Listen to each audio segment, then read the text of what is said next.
esperança nossa salva. A vós bradamos, degradados filhos de Eva, a vós suspiramos, gemendo e chorando neste vale de lágrimas, e após a advogada nossa, esses vossos olhos misericordiosos a nos volvei, e depois desse desterro mostrai-nos Jesus, bendito é o fruto do vosso ventre. Ó clemente, ó piedosa, ó doce sempre Virgem Maria, rogai por nós, Santa Mãe de Deus, para que sejamos dignos das promessas de Cristo. Amém. Rainha da Paz, São Francisco e Santa Teresa, rogai por nós. Em nome do Pai, do Filho e do Espírito Santo. Amém.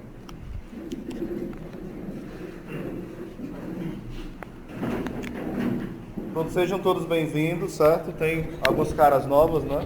Acho que umas 5. Novas assim, né? No curso. Mas aqui, sem comentários. A gente falou sobre um assunto que você vai ver só na internet agora. Porque se eu for recapitular tudo, vai demorar demais, certo? Quem ficou com o texto, conseguiu rezar um pouquinho, ler um pouquinho o texto ou não? Nem olharam? Só li um pouquinho. Leu um pouquinho, né? Beleza. Alguém conseguiu ler todo aquele texto que eu passei? Não, né? Ok. Certo. Então vamos lá. Eu ia trazer outro texto hoje, ainda bem que eu não trouxe, né? Pra gente acumular texto não adianta. Mas não trouxe porque não deu tempo, viu? Mas sempre eu vou trazer um texto, porque mesmo se eles não leiam agora, mas podem ler depois, serve para outros momentos. Eu estava só, né? Você trouxe mais? Não, justamente porque eu ia tirar tudo hoje e cheguei tarde, aí não dava tempo de tirar xerox. Mas eu vou trazer para todos, se Deus quiser, viu? Conta que São José Providência, o texto da aula passada e o dessa também, certo? Aí nós vamos falar hoje, a gente falou primeiro um pouquinho sobre o que era a Quaresma em si, não aprofundou demais, mas depois falou sobre a tentação de Jesus e como ele nos ensina a vencer a tentação e como se dá a tentação. A gente usou São Tomás de Aquino, como ele explica, né? Chegou o Ricardo e ficou assim, né? São Tomás de Aquino. Que ele gosta também, né? Então, aí depois a gente falou um pouquinho sobre as 3 obras que são os remédios contra a tentação, que foi a oração, o jejum e a esmola. E a gente foi explicando quais eram os remédios para o poder, o ter e o prazer. E quais eram os remédios para a vaidade, para a gula e a avareza. Muito bem, eu pensei que tá bom. Hoje vamos falar sobre a penitência. Um dos pontos é a penitência, certo? O catecismo, vocês podem anotar, número 1430, é o parágrafo. Na página 384. Página 384. E os parágrafos é do 1430 até o 1433. Repito, página 394, no Catecismo Grande mesmo, certo? Vai falar o seguinte, ó.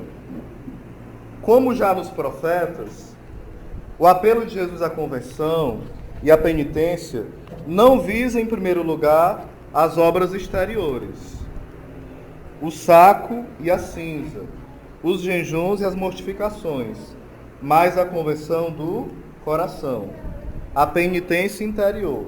Então nós vamos falar primeiro de quê? De uma penitência interior. É o que o Senhor fala várias vezes no Antigo Testamento. Rasgai o coração e não as vestes. Porque era uma atitude do judeu quando ele se sentia em luto, triste, ou tinha um coração entristecido por ter pecado e ofendido a Deus, reconhecia sua miséria, ele rasgava as vestes e se cobria de cinza ou rolava na cinza, né? Era um sinal de luto e um sinal de arrependimento profundo, entenderam? Aí aqui vai falando que a principal penitência ela deve ser o quê?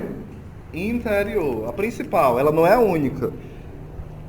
Sem ela, repitam comigo, por favor. Sem elas, as obras de penitência, continuam estéreis e enganadoras. A conversão interior, ao contrário, impele a expressar essa atitude a expressar essa atitude por sinais visíveis, por sinais visíveis, gestos e obras de penitência.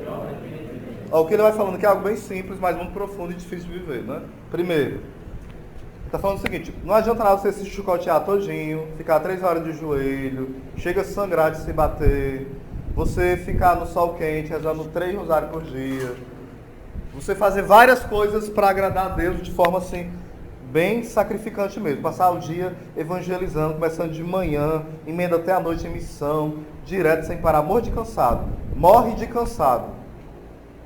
E você não tem um ato interior de amor a Deus, através dessa penitência. Ou seja, você não vai fazendo a penitência querendo amar mais a Deus e ao próximo. Mas você vai fazendo a penitência em vista somente de quem? De si mesmo. Para ser mais santo, para ser melhor, para ser bom. Isso deve haver em segundo plano, não no primeiro. Não é eu ser mais santo para mim mesmo. Não é eu ser melhor para mim. Não é eu ser ótimo, maravilhoso para mim, não. Isso é egoísmo.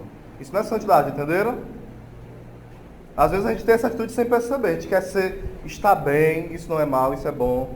A gente quer ser santo, mas a gente quer ser santo algumas vezes para que nos olhem como santo. Veja como o cacique é ofertado. Ele canta de manhã, de tarde, de noite, de madrugada na missa. Veja como o Ricardo é ofertado. Ele prega onde mandarem ele ir, ele vai. Veja como não é ofertado, ele ajuda todo mundo, vai fazer faxina sem cobrar nada, mal para em casa. Então, quando a gente vai buscando essas obras, o fazer, sem antes ter um espírito de união com Deus, é vazio tudo isso. Vai falar o quê? Que é estéril. Ou seja, não gera frutos espirituais, filhos espirituais, entenderam? É estéril, é vazio. E nada adianta. E pelo contrário, pode até pesar mais para a nossa condenação. Entenderam? Pode pesar. Porque, por exemplo, se eu me mato para dar uma pregação aqui em um curso, e vivo dando curso direto, sem parar, e eu vivo dando tanto curso, tanta pregação, que eu nem rezo mais, que eu nem adoro mais Jesus, que eu não rezo mais o texto, que eu não paro mais com a minha família, que eu não vivo uma vida interior, isso vai o quê? Matando a minha alma. E se minha alma está morta, eu vou dar vida para alguém? Não. É um cadáver trabalhando. Um cadáver trabalhando. E a gente não pode ser um cadáver eficaz. É melhor a gente ser um pouquinho lento, às vezes, mas fazer com qualidade, com espírito de adoração, de verdadeira penitência, do que fazer um monte de coisa, mas sem um verdadeiro espírito de penitência. Entenderam? Eu poderia tudo isso dizer que seria externo, assim, só pela minha vaidade. Como? No caso assim, porque a verdadeira é a interior, né? Isso. Mas assim, esses exemplos aí que você citou aí, poderia ser externo, assim, que deve ser estéril, né? Só para satisfazer o meu ego e eu não estar Isso, exatamente, é esse sentido da coisa. Eu faço só porque eu quero, tanto pela vaidade dos outros me alimentarem, como eu me alimentar mesmo. Olha, puxa vida. E às vezes esse ego é tão grande, como eu falei na terça passada. Se ninguém comentar o que eu fiz, eu comento. Olha, não é falando não, mas a gente cantar sozinho, mas naquele coral, mas a gente ajudar o irmão não... A gente começa a falar o que a gente fez. Aí não são obras de misericórdia, são obras de exibição. É a de misericórdia, né? Não está tendo misericórdia nem de nós desse jeito. Então a penitência, ela primeiro deve ser o quê? Interior. Até o nome penitenciária, né, vem de quê? É o nome que veio já da penitência. As penitenciárias. Quem é que está preso lá? O homem velho. Quem é que está encarcerado? O homem velho. Entendeu? O homem velho em nós deve estar o quê? Encarcerado, preso. Pode estar solto. Se ele faz o maior, ele assalta o povo, ele mata, ele faz tudo, né? O homem velho. Entenderam? A penitência interior é uma reorientação radical de toda a vida. Um retorno, uma conversão para Deus, de todo o nosso coração. Uma ruptura com o pecado. Uma aversão ao mal e uma repugnância às más obras que cometemos. Ou seja, eu vou fazer penitência? Sim. Eu posso me ajoelhar e passar 2 horas de joelho? Sim.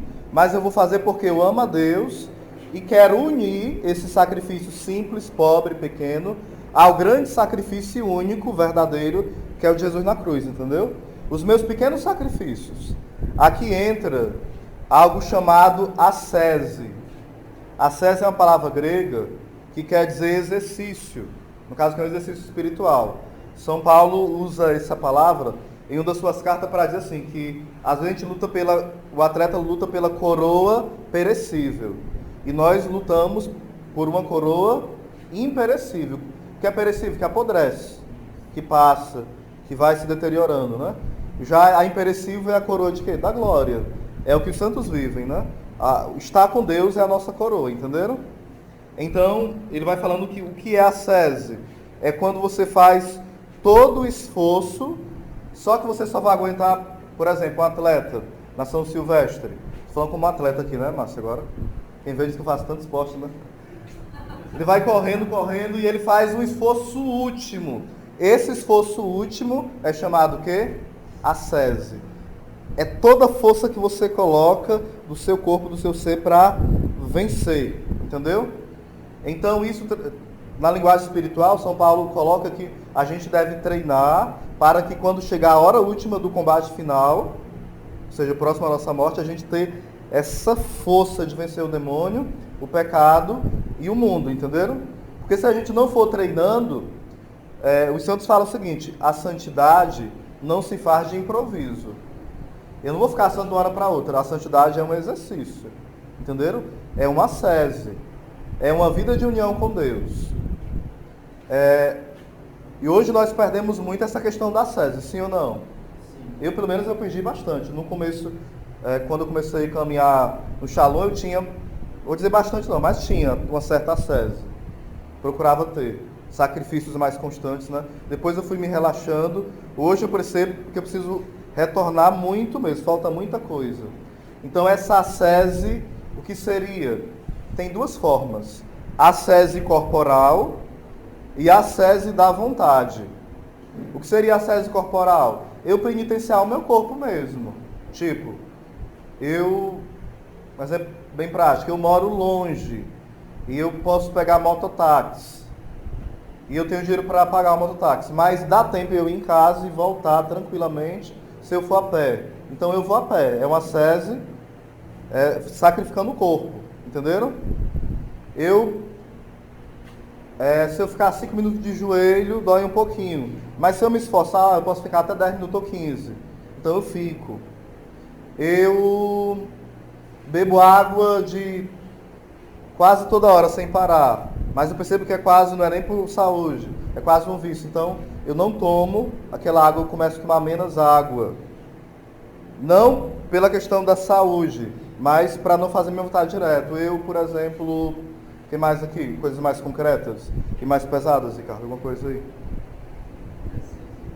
Oi? Gostar de dormir até tarde. Pronto. Essa daí é mais para mim mesmo. Não a ala que ele falou ali do exercício, né? Eu durmo até 8 horas da manhã. Se o relógio tocar 6 horas, eu fico assim furioso, mas não quero levantar. Aí eu durmo de novo até 8. Eu faço o quê? Vou me levantar 2 horas a menos. Entendeu? Eu vou fazer essa ascese da vontade. Eu não vou... até assim, é a lei da palmada espiritual, né? Tipo, eu vou dar as palmadas na minha alma para que ela tenha força. Porque assim como tem a lei da palmada que proíbe o pai e a mãe bater no filho hoje no Brasil, a gente criou a lei da palmada para não mais penitenciar. A gente só quer vida mansa. Controle remoto, comida gostosa, sombra e água fresca, tudo ao nosso redor. A gente pode dizer que não, mas nós vivemos muitas vezes assim. Que todos concordem conosco, né? E às vezes a gente vai lutando contra isso, mas tem horas que a gente alimenta demais isso, entendeu? São exemplos práticos. Eu não dou exemplos mais fortes porque esses mais fortes é para os santos, né? Que eles viveram muito radical. Por exemplo, os padres do deserto. E quem quer ser de santo pode fazer não igual a isso, né? Deus vai dar a cada uma sabedoria, certo? Os padres do deserto, por exemplo. Alguns colocavam uma pedra na boca durante 2 dias. Quem quer fazer isso hoje, né? 2 dias ou 3. Uma pedra na boca, para quê? Para não murmurar e não falar mal de ninguém. Era uma penitência porque ele falou mal de alguém. Entenderam? Teve padres do deserto que isso aqui já passou por nível exagerado demais. Que passou quase um ano numa caverna sem sair. Só se alimentando de água assim que saía das árvores, né, um pouquinho que eles tiravam, e de alguma fruta que ele comia por dia. Nem algo muito forte. Quem é que vai aguentar ver isso hoje, né? Só se for um grande milagre, né? Não vou tentar não, senão vocês morrem no primeiro dia, viu? Outra coisa que alguns faziam que também era exagero, era a questão de subir numa árvore, mas eles não faziam por maldade, é porque era o início ainda, né, daquelas ascésias. Eles subiam numa árvore e passavam uma semana, 2 sem descer. Alguns passavam meses em cima da árvore. Sem descer, viu? E raramente alguém passava lá por perto, que era deserto, né? Deixava um pão e comia um pão por dia e um pouquinho de água, entendeu? Durante o dia. Então, coisas que parecem mentira, né? Mas que não eram. Eram homens muito unidos a Deus, que brigavam, de fato, de forma frontal com o demônio. Um dos tais é Santo Antão, né? Que é o pai do...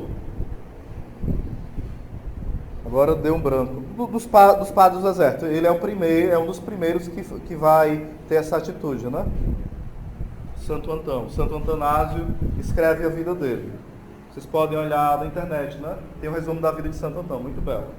Até aqui entendido? Isso aqui é a sese mais corporal. E uma sese da vontade, um exercício da vontade. Eu não estou com vontade hoje de rezar o texto. Então eu vou rezar. Morrendo de preguiça, de sono, cansado, eu vou. Eu não estou com vontade hoje de... Podem dando exemplos. De ir para a missa. Eu vou. É uma sese da vontade.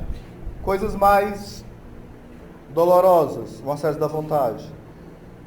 Eu pedi liberação. Isso aqui dói tanto, ai. Aí não liberou. Eu venho ou não? Vem. A sese da vontade. Eu pedi um discernimento de namoro, e o namoro foi discernido que não é de Deus.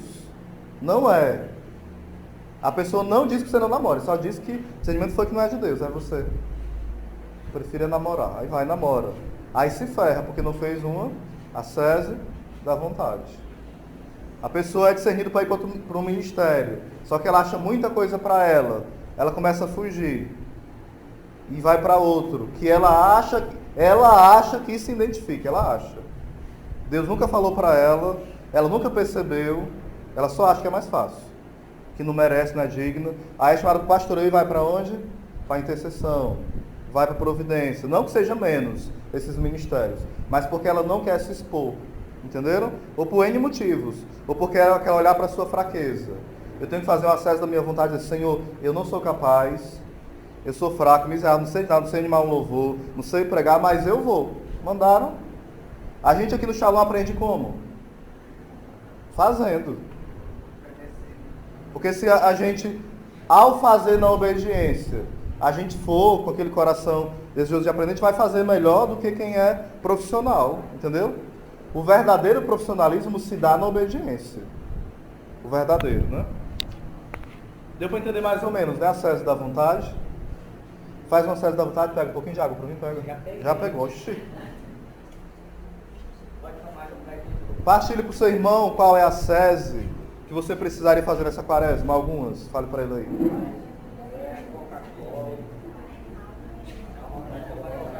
Vou pegar mais água para mim, né?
Amém? Com misericórdia. Misericórdia. Né? Pronto, vamos ver aqui algumas formas de penitência, tá bom? As múltiplas formas da penitência na vida cristã. Está na página 395, quem quiser anotar, viu? 395. Obrigado. Vou falar o seguinte, ó. A penitência interior do cristão pode ter expressões bem variadas. Lembre que essa penitência interior, ela transborda na penitência exterior. Porque hoje se fala muito, isso aqui tem que ser bem lembrado. Sempre tem os extremos que é perigoso, os extremos. Há pessoas que falam assim, ó, não, tem que fazer um jejum bem rígido e tal. Até eu falei sobre isso na aula passada, que uma das formas de pecar é não fazer o jejum. Outra forma de pecar é o quê? Fazer jejum demais. E a pessoa se acha o máximo, entendeu? Ela faz 4 jejuns por semana. Então é uma pessoa totalmente, não é nem jejuada, é enjoada, né? Por tanto jejum assim. Então ela faz por orgulho o jejum, por vaidade. Tem esse cuidado. Porque aí já quem está esperando esse jejum não é Deus. Se é 4, 5 por semana, coisa descontrolada, é outra pessoa. Você sabe quem é já, né? Vou falar dele não, que não tem cartaz não. Depois dá uma aula sobre ele, né? Ele já falou muito sobre ele na terça, não foi? Como é que ele age, né? Vai falar assim, ó. A penitência interior. Vamos lá, o que eu ia falar que eu acabei fugindo da mente aqui, ó. Eu quero fazer o jejum e olha quem não faz o jejum como antigamente.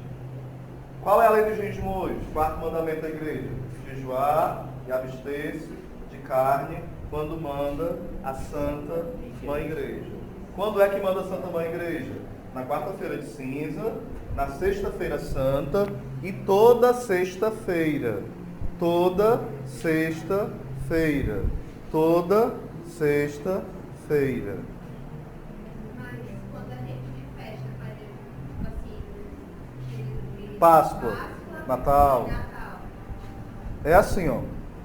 A questão da comunidade aqui, né? A gente orienta que no tempo assim a gente acaba não fazendo, né? Só que eu não sei como é isso canonicamente. O que está no cano, eu posso responder noutra aula, para não falar besteira, né? Mas vou falar uma coisa espiritualmente agora, não é pela lei.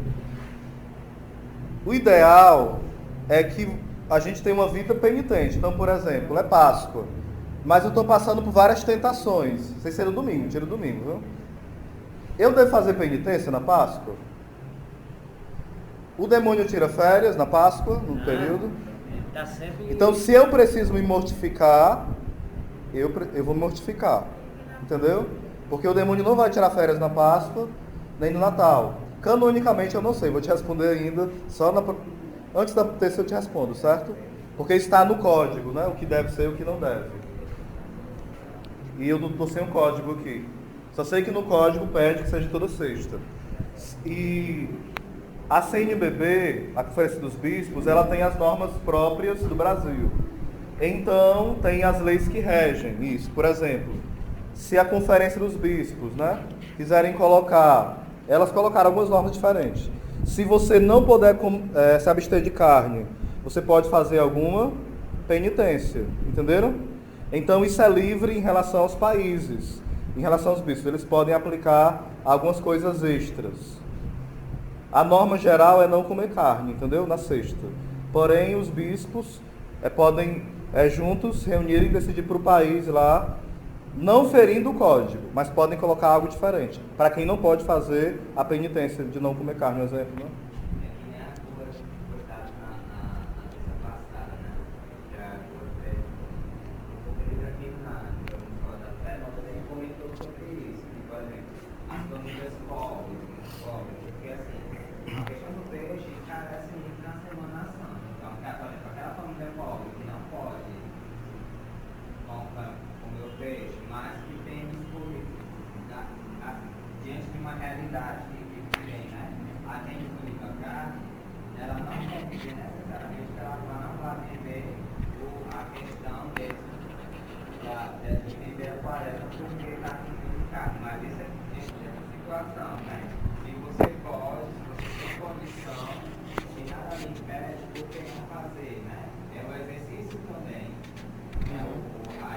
entra na história da essência e da forma, né?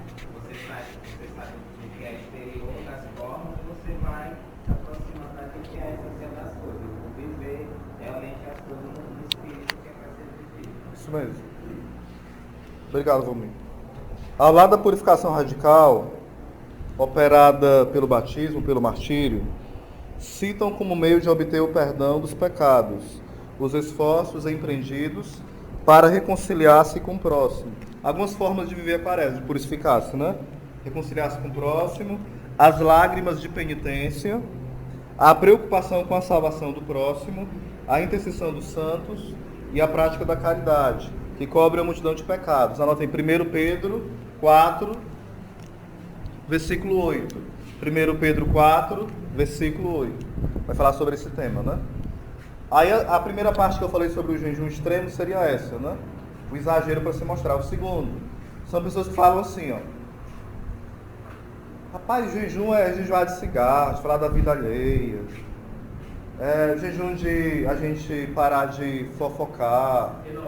Ver novela. Gente, isso aí não está errado. Mas se você foca nisso para justificar não fazer o jejum, está errado. Isso não é católico. O católico é você faz uma coisa sem deixar a outra. Uma coisa complementa a outra, entenderam? Sim ou não? Não é porque eu faço o jejum assim, de forma como é para ser, como a igreja pede, que eu não vou fazer as outras abstinências, as renúncias, as mortificações. O que é mortificação?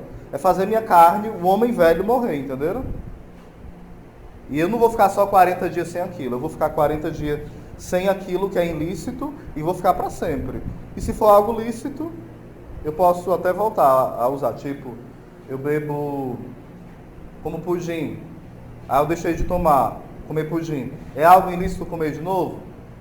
Não. Você tem que ter uma saúde boa, não é? Então eu posso voltar a comer, mas eu não fumo. Aí eu deixo de fumar 40 dias. Aí termina a quaresma e vou fumar? É incoerente. Entendeu? Eu deixo de beber durante 40 dias. De falhar da vida alheia durante 40 dias. É para deixar direto. Se você fizer como exercício de ajuda a uma libertação constante, tudo bem. Mas como são as férias do pecado, não. Pecado ninguém tira férias. A gente quer ele longe da gente sempre, né? Vamos falar, gente, um pouquinho sobre a transfiguração, certo? O segundo domingo fala sobre o quê? Da quaresma? Sobre a transfiguração. São Tomás de Aquino vai explicar o seguinte, ó. Eu não vou ler tudo aqui não, porque é muita coisa. Eu vou falar o seguinte. Transfigurou-se diante deles. Isso ele comentando São Mateus. Diz São Jerônimo, Cristo apareceu aos apóstolos tal como será no dia do juízo. Como é que Jesus apareceu na transfiguração? Como ele será no dia? Ou seja, glorioso. Ele não é mais o advogado, ele é o juiz. Na carta de São João fala assim, filhinhos, não pequeis. E se pecais, vocês têm um advogado, Jesus Cristo. Mas no dia do julgamento, de fato, nós teremos o juiz. Não é que ele vai ser mau. Fala São João da Cruz que aqueles que viveram no amor serão julgados pelo amor. E não vão temer o amor. O juiz vai ser o amor. Mas aqueles que viveram no pecado, o juiz vai jogar o pecado no inferno. Sim ou não? E se a gente não se separar do pecado, vai junto. Entendeu? Porque a gente está tão unido, tão impregnado, que a gente não quer separar, vai junto. Então não é questão de Deus mandar alguém para o inferno. É uma decisão nossa, né? Aí continuando aqui, ó. Sem antes, e sobre a outra frase, sem antes terem visto o Filho do Homem vindo com seu reino, diz Crisóstomo, querendo mostrar o que seria a glória na qual viria depois. Ou seja, Jesus falou o que? Da sua morte, sim ou não? Para os apóstolos. Como seria cruel na cruz. Eles até achavam que era uma parábola. Nem acreditavam. Não, ele deve estar falando uma parábola. Não pode ser verdade. Aí ele fala assim, querendo mostrar o que seria a glória, na qual viria depois. Revelou-lhes em vida a mesma glória, o quanto podiam compreender, para que não se afligissem, nem mesmo com a sua morte. A claridade que Cristo assumiu na transfiguração foi a claridade da glória, quanto à sua essência. Vamos aqui. Tentar explicar aqui, que é um pouquinho simples e complicado.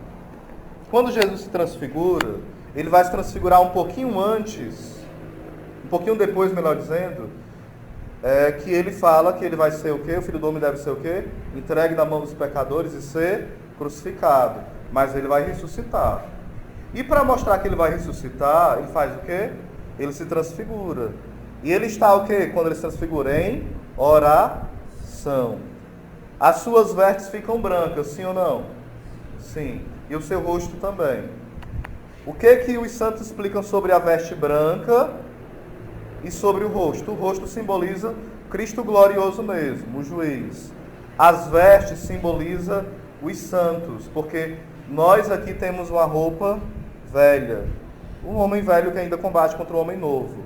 E essa roupa nova simboliza a glória de todos os santos. Essa roupa que brilha. Uma outra coisa que vai falar Santo Tomás é o seguinte: quando você quer chegar em um lugar e você sabe que vai passar por várias dificuldades, coisas duras, humilhações, perseguições, calúnias, doenças, sofrimentos, perdas, tudo isso e muito mais, se você não souber o que tem aonde você vai chegar, você vai desanimar no caminho, sim ou não? Sim ou não? É por isso que Jesus se transfigura, porque ele vai mostrar que o que ele passou é o que nós vamos passar.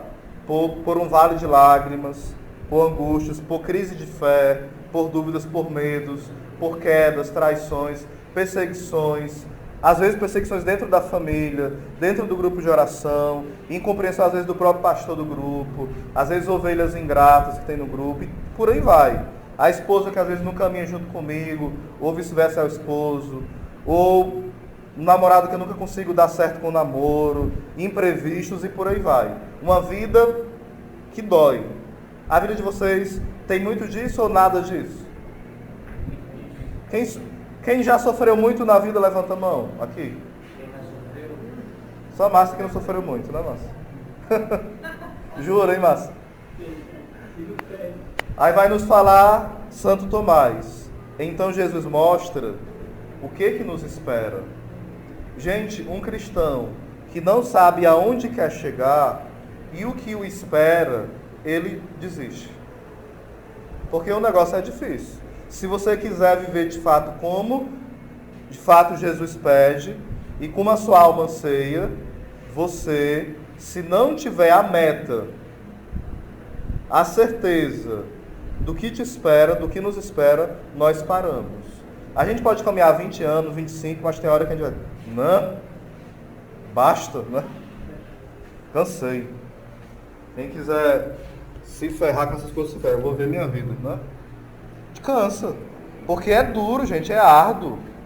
É um caminho para homens e mulheres o quê? Corajosos. São Teresa de Ávila falava o seguinte para as irmãs, né? Minhas irmãs, sejam homens. Não é porque ela queria que elas fossem homossexuais, não, viu? É porque elas queriam que elas tivessem o quê? A virilidade que o homem tem, a força, entendeu? O homem às vezes, o homem é bruto, né? A mulher começa, não sei o que, não sei o que. Fale logo o que você quer, meu filho, diga. Seja objetivo, levar. Você... Porque a característica da mulher é explicar as coisas. Não, calma, deixa eu explicar. O que é que você quer dizer? Não, deixa eu explicar.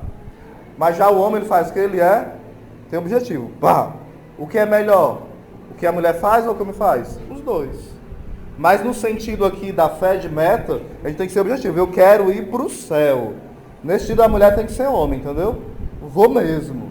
Pode vir, como Santa Teresa. Ó, se me der uma cruz, uma água benta, eu entro no inferno e acabo com os cães tudinho.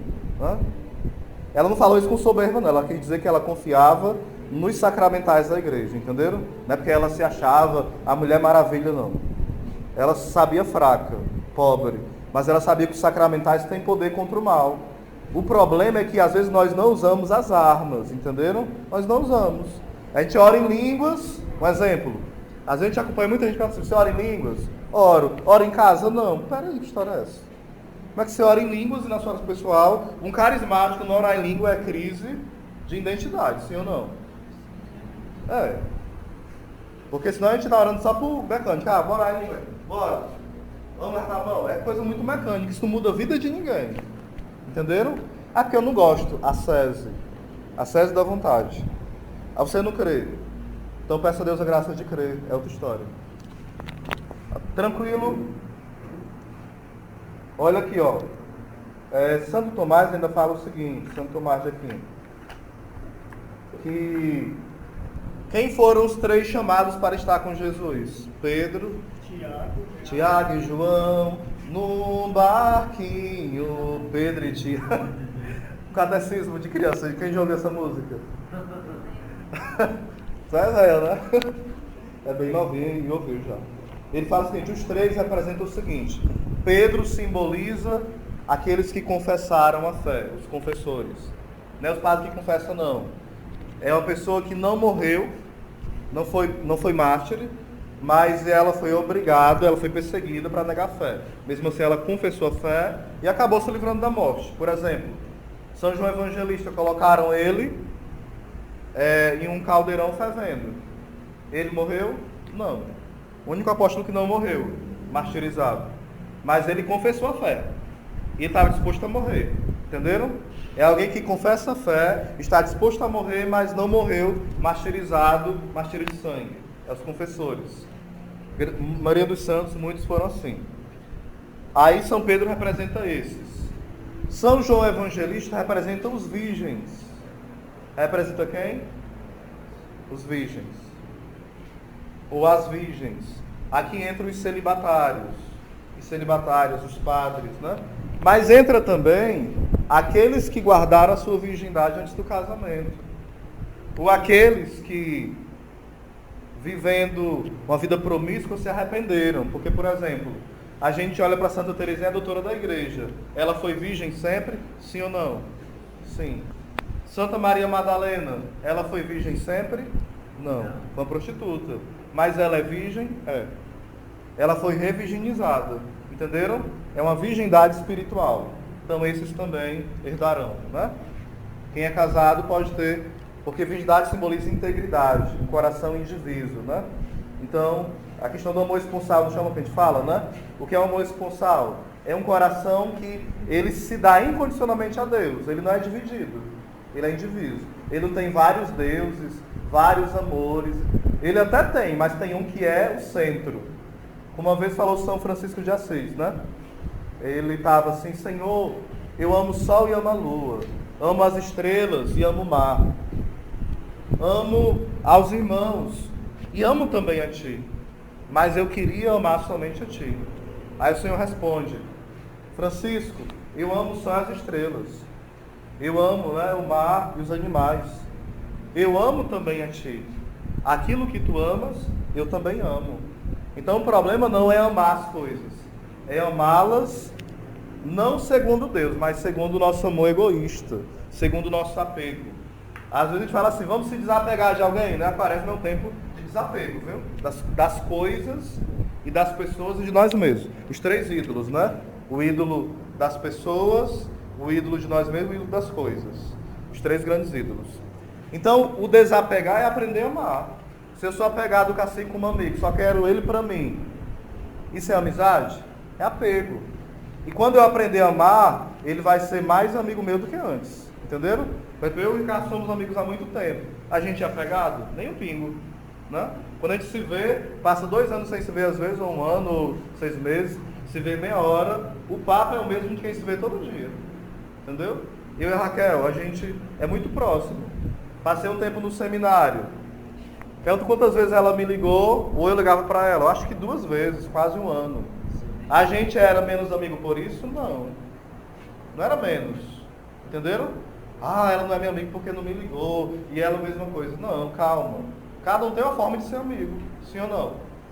A gente não pode ser amigo de forma desordenada, com grude. Claro que tem horas que é bom você chegar junto, próximo. Mas eu sei que esses amigos que eu tenho, se eu precisar, eu posso contar. Só que eles não são meus empregados, são meus amigos, né? Entenderam?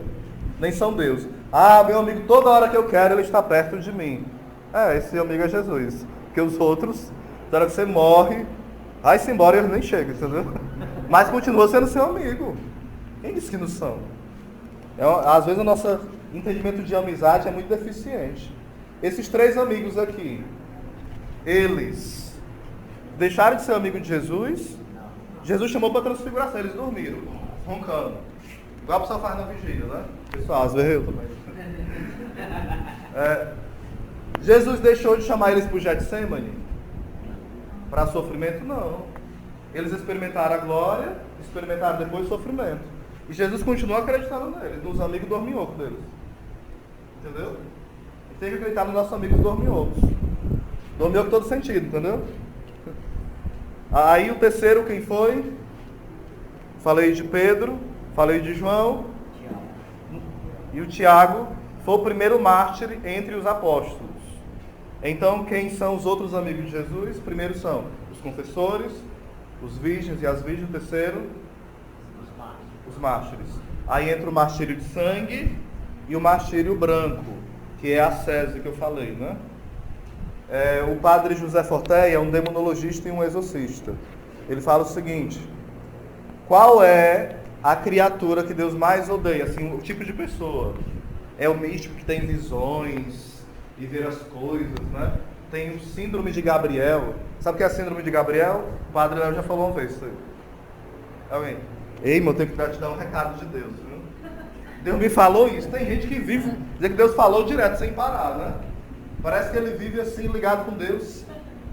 24 horas. 24 horas sem parar, mais do que Santa Teresa, São Francisco, São João da Cruz. Esses santos chegam nem aos pés. Isso é um perigo, né? Isso é um perigo, gente, porque a gente vai criando uma falsa mística, entendeu? Tudo Deus falou, nem sempre. Tem pessoas que às vezes vêm me falar, Deus me falou, falou não, que ele disse outra coisa contrária para mim, e isso aqui está errado. Deus não vai falar um negócio desse não. Eu tenho que ser sincero, sim ou não? Sim. Se não falou, eu digo mesmo. Porque tem coisa que é até incoerente com o que a igreja ensina.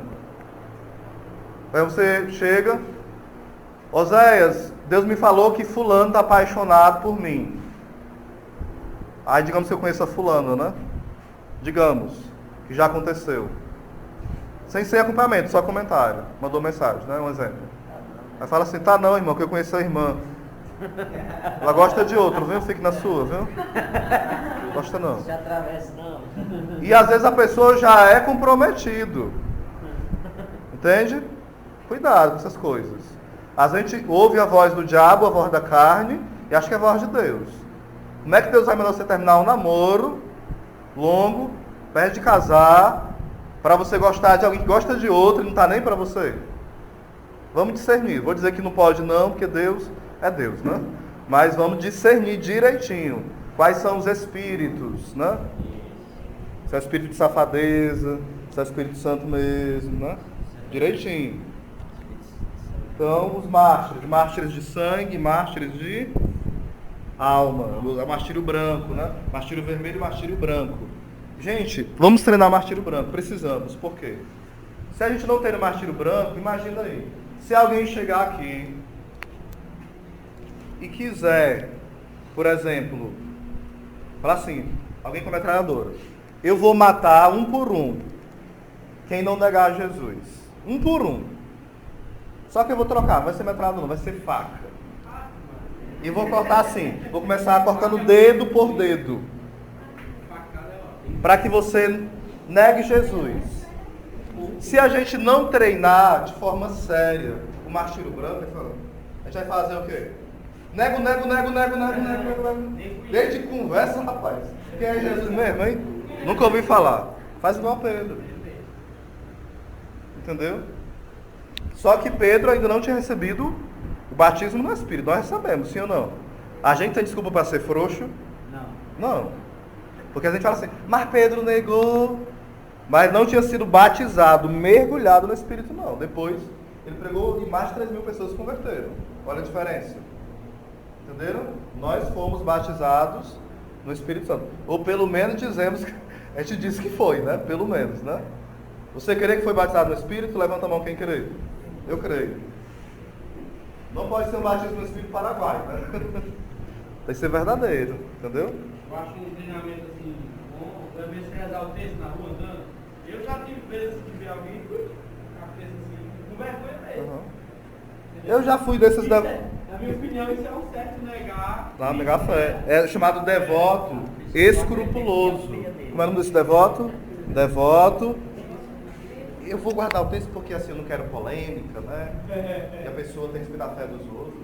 Quer dizer que respeitar a sua fé e negá-la, você não vai fazer o seguinte, né? Tem um protestante.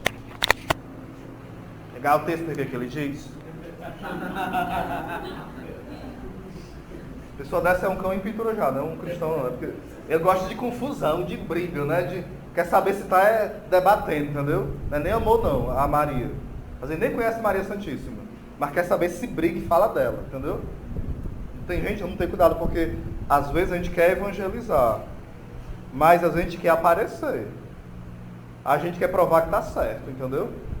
Antes eu estudava muito, às vezes para ter um debate protestante, hoje não. Eu não perco tempo sendo besta com eles não. Se quiser conversar, a gente vai dialogar. Se não quiser, eu tenho que fazer, rapaz. Eu tenho que fazer. Façam isso também, pelo amor de Deus. Pois é, mas se o cara entrasse com a faca ali, a gente metesse a peia nele, tomasse a faca e mandasse ele sentar aqui, vem escutar aqui essa pregação, besta. Vou dar um exemplo aqui, gente, pra vocês, ó. Mas só pra gente ficar atento, né? Uma vez um rapaz, que é amigo do meu irmão, espero que ele não discute essa pregação pela internet, né? Ele falou assim, cara, desculpa eu não estar falando tanta cor teológica, porque eu quero fazer coisas práticas, certo? Ele falou assim, macho, vai vir o chip é o sinal da besta, e tarará, eu não vou aceitar o chip de jeito nenhum. Tá certo. Beleza. E começou a falar o que tu acha, assim. Falei, eu vou esperar o que a igreja diz. O que a igreja falar, eu vou apoiar, né? É o que o Felipe Aquino fala, né? E quem é sensato fala isso. Ele falou, pois eu não aceito, pode me matar, mas eu não coloco chip. Nessa hora eu não o acusei como alguém que vê o pecado dele, não, mas eu quis dar uma chacoalhada nele. Eu falei assim, meu irmão, tu já está usando o sinal da besta. Porque assim, ele estava em um certo pecado, que era grave, né? E era um pecado de adultério mesmo, entendeu? E ele contava assim na maior, se exibindo o adultério dele. Eu falei, tu colocou o sinal do diabo quando tu assumiu esse pecado como uma coisa boa na tua vida. Como é que tu não vai negar o sinal da besta se tu já está com ele? Aí ele pensou um pouco. Aí eu dei umas pregações para ele ouvir em casa, eu disse que ia rezar por ele, né? Eu evangelizei um pouco, claro que a gente bate e assopra. Pode soprar. Bate e assopra. É o meu método, né? Porque só bater, a pessoa da fé vai morrer enforcada e vai dizer que foi a gente que é o culpado. Não dá certo não. Então cuidado, a gente diz que não vai usar o sinal da besta, a cruz medonha, do apocalipse, e fazendo tudo o que o diabo quer. A gente se comporta, não que nós sejamos isso, a gente é filho de Deus, dignidade, mas se comporta como se fosse um cavalo do inimigo, entendeu? Um instrumento dele. Cuidado. Quer dizer que ele estava usando o chip do adultério. Isso. Isso mesmo. Já sei que é inteligente. Olha, teve um certo... Sem dúvida. Até falei pra ele, se você morrer agora, você acha que vai pra onde? Se você não se arrepender? Como qualquer um de nós, gente. A gente tem medo de falar dessas realidades porque parece acusação. Quando for acusação, é pecado, viu? Mas quando você fala por misericórdia, porque você ama aquela pessoa, mesmo que seja duro, porque tem pessoas que eu sou duro. O cacique eu já fui, às vezes, duro com ele, sendo amigo dele, com o Ricardo. Ele foi comigo já, entendeu? E o cacique também já deu uma chamada assim, um estoque, né? Isso é amigo. Isso é amizade, verdadeira, madura. A Márcia, né, Márcia? Pra mim ou pra ela e tal. Por aí vai. Uma outra questão aqui. Um exemplo que eu achei bem interessante também sobre esse martírio, né? Uma vez um certo homem, eu já contei para alguns. Vem aqui, cacete.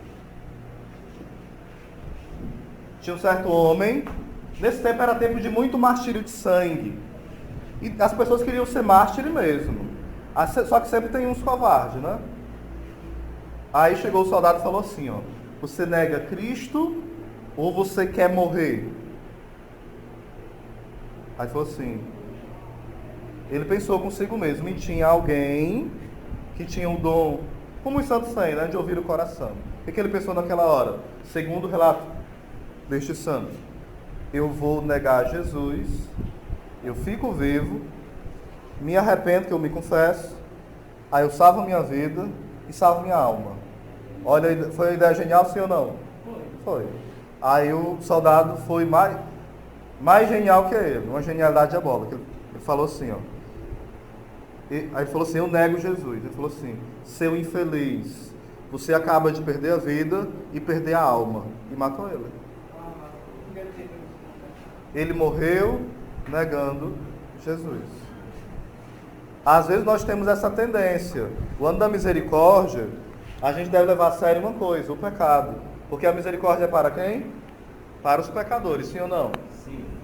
E se eu não levo a sério a gravidade do pecado, como é que eu vou levar a sério a misericórdia? Entendem? Porque às vezes a gente leva tão pouco a sério o pecado, achando que isso fere a grandeza da misericórdia. Não. A misericórdia é infinitamente maior que o pecado, mas eu tenho que perceber que meu pecado chega às vezes quase a ser, usa aspas aí e fecha, infinito. Porque ofende a majestade infinita de Deus. Entende? Vamos pegar aqui ainda a nossa mira para o céu. Gente, essas duas aulas não são coisas muito práticas.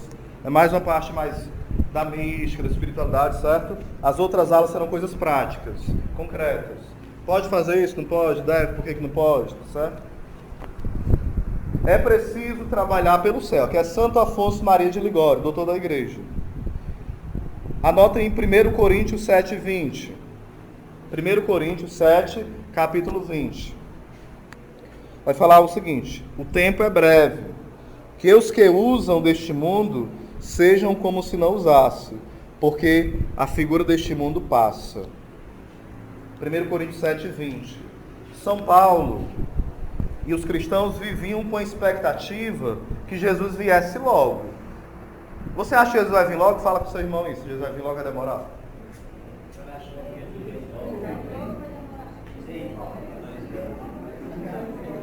E a minha água, será que vem logo? Vem.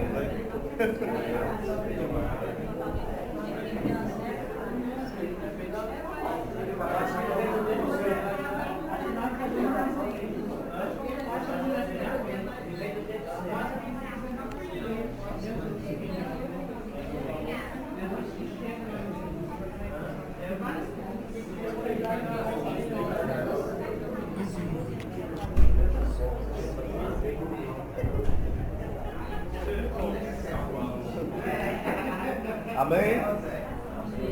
Olha aqui, gente. Sobre a vinda de Jesus, os apóstolos esperavam logo. Mas eles tinham muito claro que não poderia especular a data. Muito claro isso. Não era o mais importante. Então eles viviam como um exército em ordem de batalha. Depois leiam o Cântico dos Cânticos 8, né? Fala Nossa Senhora como aquela que avança. Leia o capítulo 6 e o 8 de Cântico dos Cânticos. Rezem com esse texto, quem puder. Cântico dos Cânticos 6 e também o capítulo 8. Que Nossa Senhora é a rainha do exército, né? É bom a gente rezar com ela. Aí eles esperavam que fosse logo. Então eles viviam sem esse apego às coisas, entenderam? Sem um apego. As outras gerações foram passando e eles esperavam a vinda de Jesus como exército, sim ou não? Sim. Nós continuamos esperando como exército de batalha? Devemos, sim, esperar. A gente tem que esperar que Jesus venha daqui a pouco. Porque assim a gente vai estar o quê? Se preparando a cada minuto. Entenderam? Não pode falar, já está com 2000 anos que fala, ou um pouquinho mais, e não vê, agora eu vou relaxar, pecar à vontade. Não é assim. Porque Jesus ele tem a sua vinda, que foi a primeira, terá a sua segunda vinda, e ele tem as suas vindas intermediárias.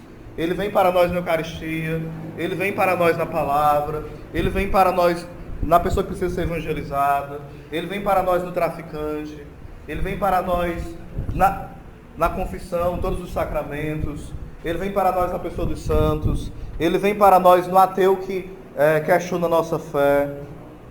Gente, muitas vezes, Jesus vem nas pessoas que nós achamos que é o próprio demônio. Eles podem estar sendo usados pelo demônio.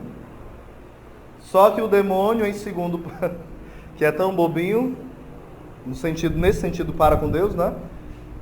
Ele está sendo usado para nos santificar, como eu falei na outra aula. Então, quando o demônio usa alguém para nos afrontar, aí Deus usa aquela situação para nos santificar, entenderam? Deus reveste. Entenderam mais ou menos?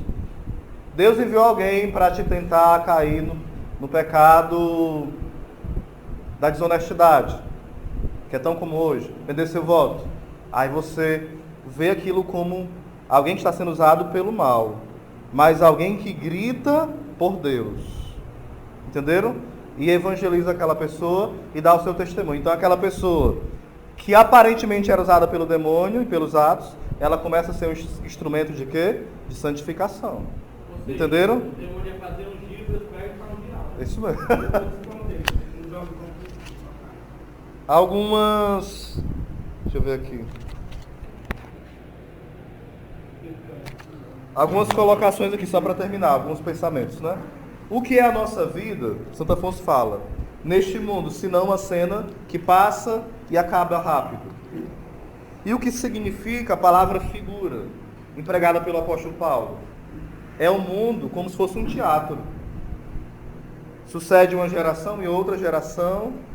O que exerce o papel de rei não leva consigo a sua coroa nem sua púrpura. Se este campo, ele vai falar assim, né? Se este campo, se esta casa pudesse falar, ia falar assim, ó. Já passou tantas pessoas por aqui. Tem casas aí que são casas centenárias. Então, já tem até quase 1000 anos, tem umas casas, não tem? Se elas falassem, elas iam falar o quê? Ó, já morreu fulano, ciclano, beltrano, teltrano, e por aí vai. Está querendo dizer o quê? Que as coisas são passageiras. Aí vai falar o seguinte ainda. Ó. Casimiro, rei da Polônia, estando um dia à mesa com os grandes da sua corte, caiu morto no momento em que levava a taça aos lábios, a taça da coroação como rei. Celso foi assassinado 7 dias depois de ter subido à suprema dignidade de imperador. Ladislau, rei da Boêmia, com idade de 18 anos e noivo de uma princesa, morreu de repente numa manhã. Aqui está mostrando o que, gente, para nós? O seguinte, ó. A gente às vezes tem uma meta, e nós falamos dessa meta, o nosso estudo, não, minha meta é passar no concurso. E a pessoa deixa de rezar para passar no concurso, fica quase intrigada, todo mundo se isola. A meta dela não é mais Deus. O concurso não é algo a mais. O concurso é a vida dela. A faculdade é a vida dela. Ou seja, ela vai colocando. E às vezes ela consegue aquilo e ela acaba... Não é nem ficando vazia, não. É morrendo ao conseguir aquilo, com pouco tempo, antes de conseguir. E ela vive em função daquilo, com uma meta principal. Entenderam? Isso é muito perigoso. Não, minha meta mesmo é uma coisa é ter sonho, gente. Isso é normal, devemos ter. E sonhos altos e bons. Mas tornar o sonho no ídolo é um pecado. Eu quero casar, e sonho casar. Coisa linda, né? Mas eu quero casar para amar a Deus, servir a Deus, povoar o céu de filhos. Entende a diferença?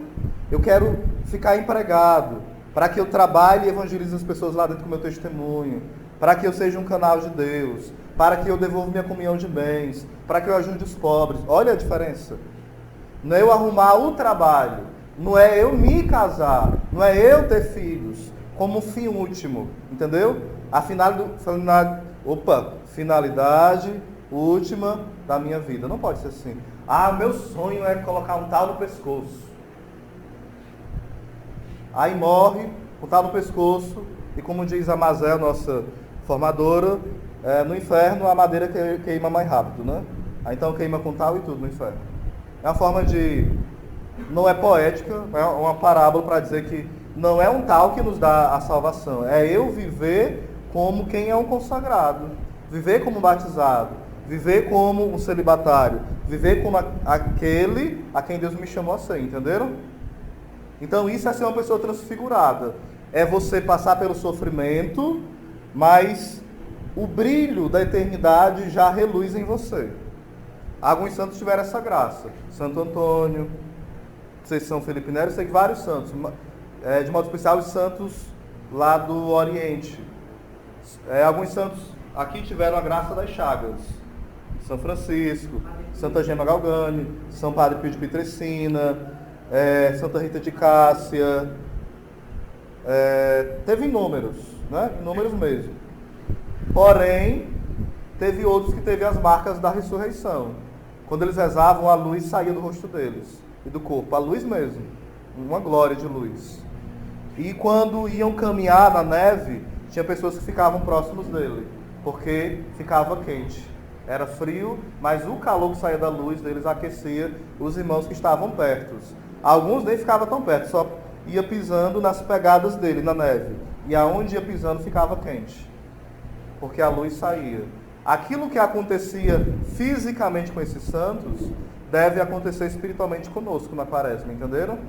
Então a quaresma não é um tempo de tristeza, é um tempo da verdadeira penitência. E a verdadeira penitência leva em conta a alegria. Só para terminar, o pregador do Papa fala o seguinte: o maior exorcismo contra o demônio é a alegria. Lá em Filipenses 4 fala o seguinte: alegrai-vos, repito, alegrai-vos no Senhor. E São Paulo fala isso numa prisão. Filipenses 4. Pode ler Filipenses todo, quem for ler qualquer dia desse.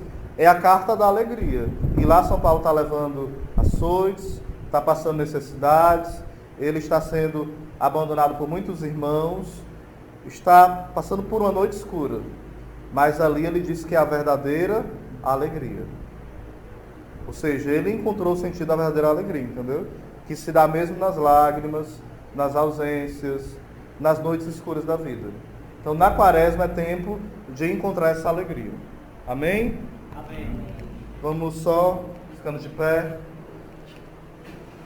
louvando a Deus por esse tempo de quaresma, pela sua misericórdia, porque Ele nos sustenta, porque Ele nos dá a graça também da fidelidade.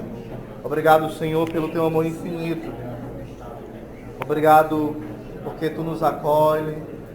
Obrigado porque, Senhor, Tu nos ressuscita neste tempo.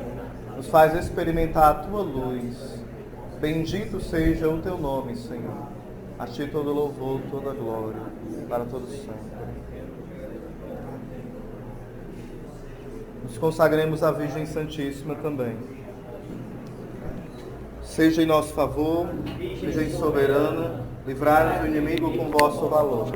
Glória seja ao Pai, ao Filho e ao Amor também, que é um só Deus em pessoas três, agora e sempre, sem fim. Amém. A próxima aula, eu vou falar sobre as coisas práticas. Eu trago um pezinho e tudo. E a última aula sobre a Semana Santa. O que é a Sexta-feira Santa, o sábado, a quinta e o domingo, o tríduo pascual, certo? Valeu, obrigado, Deus abençoe. Em nome do Pai, do Filho e do Espírito Santo. Amém.